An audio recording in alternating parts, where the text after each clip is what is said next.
হাড়গোড় ভেঙে দেব। তৃণমূলের নাম ভাঙিয়ে জমির প্রমোটিং, জমির দালালি, পুকুরের প্রমোটিং, পুকুরের দালালি, আর তৃণমূলকেই হারিয়ে দেবো। বাহ, মজা। 5টা 6টা বুদ্ধি তো খেয়ে নিয়েছ, সব পুরো দেবানন্দপুর খেয়ে নিয়েছ, আর নেতাগিরি মারাচ্ছ। আমরা নেতা মিছিল মিটিংয়ে থেকে দলকে ডোবাচ্ছে, তাদের ভালোভাবে বোঝাবো যে ভাই এই কাজ করো না, শুনলে ভালো, না শুনলে তাড়িয়ে দেবো। চুঁচুড়া তৃণমূল বিধায়ক অসিত মজুমদার, তার বক্তব্য শোনাবো এবার।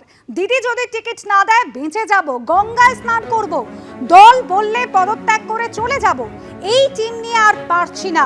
চুঁচুড়া তৃণমূল বিধায়ক অসিত মজুমদার, তার ভাইরাল ভিডিও ঘিরে চাঞ্চল্য ছড়িয়েছে। পুজো, রামনবমী উৎসব, হাড়গোড় ভেঙে দেবো। তৃণমূলের নাম ভাঙিয়ে জমির প্রমোটিং, জমির দালালি, পুকুরের প্রমোটিং, পুকুরের দালালি, আর তৃণমূলকেই হারিয়ে দেবো। বাহ, মজা। 5টা 6টা বুদ্ধি তো খেয়ে নিয়েছ, সব পুরো দেবানন্দপুর খেয়ে নিয়েছ, আর নেতাগিরি মারাচ্ছ। আমরা নেতা মিছিল মিটিংয়ে থেকে দলকে ডোবাচ্ছে, তাদের ভালোভাবে বোঝাবো যে ভাই এই কাজ করো না, শুনলে ভালো, না শুনলে তাড়িয়ে দেবো। এই কথাগুলো আমার দেবানন্দপুর গ্রাম পঞ্চায়েতের নেতৃত্বদের সাথে আমি কথা বলছিলাম ভোটার লিস্ট নিয়ে। এটা আমার দলের কথা, এটা বাইরে যাওয়ার তো কথা নয়। এটা বাইরে যদি যায় এটা তো ঠিক নয়। আমি আমার দলের সৈনিকদের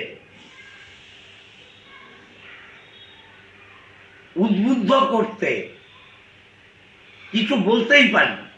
দলের মধ্যে মনে হচ্ছে দলের নেতৃত্ব যতটা সক্রিয় হয়ে করা উচিত ততটা করছে না। তাদেরকে উদাহরণ দিয়ে বোঝাতে হচ্ছে দল করতে গেলে দলের গাইডলাইন মানতে হবে। বিধায়ক কোনো কাজ দিলে দলের কর্মীরা নাকি তাকে কলা দেখিয়ে দিচ্ছে, এটা আমরা বলছি না, বিধায়ক নিজে প্রকাশ্য সবাই স্বীকার করে নিচ্ছে।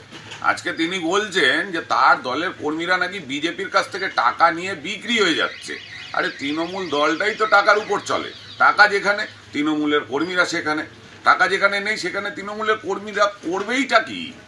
আজকে বিজেপির শক্তির কাছে বিধায়ক বুঝতে পারছে চুঁচুড়ার মাটি খুব কঠিন হয়ে গেছে, যার কারণে এই ধরনের মন্তব্যগুলো তিনি প্রকাশ্যে করে বসছে।